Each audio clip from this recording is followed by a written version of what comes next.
Alright, so as we have our root user created and already set up with MFA, let's talk about other parts of the IAM service.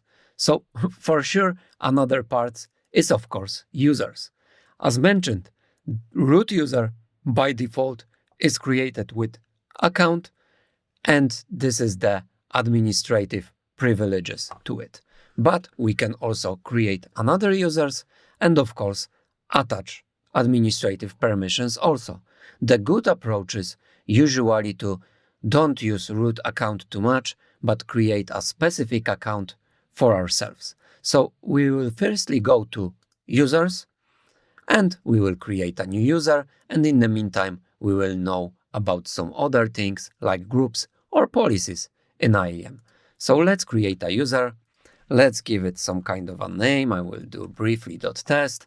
As you can see, it can have up to 64 characters, A to Z, lower or uppercase, 0 to 9, and some special characters.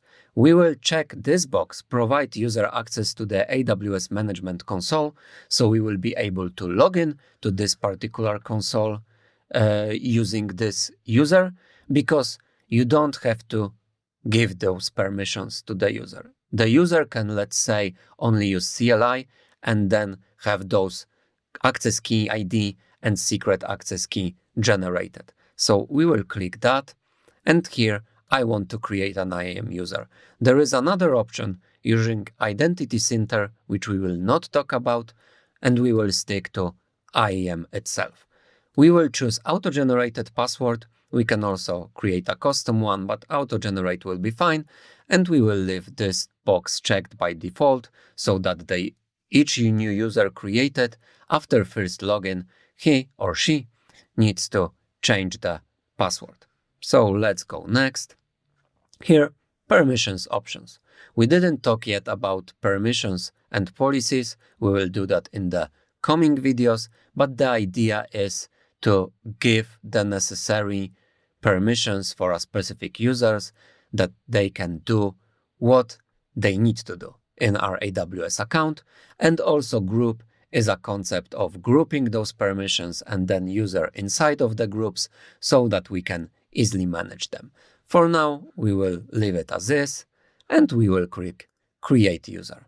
So right now we got a console sign-in URL, and when I will click that and go to another browser page, you will also see how the login differs between the root account and the other users, and we have our username and a password. So let me create an incognito window so that we can be logged in twice, like as a root and this particular user, and I will copy this link. And here it will be very clear right now what is the difference between forms, because we were using always this sign in using root user email, but if you want to sign in as a user, then we need to give either account ID or account alias. We will in the coming videos set also the alias. It will be an alias so that you don't need to remember the account ID. And then we will type the username. So let's go with this briefly.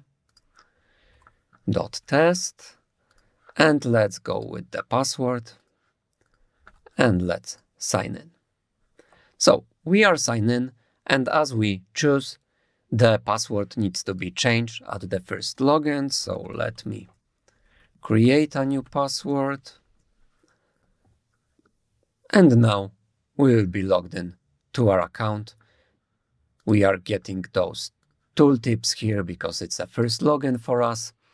And now let's see if I will go with this user to IAM, what will happen.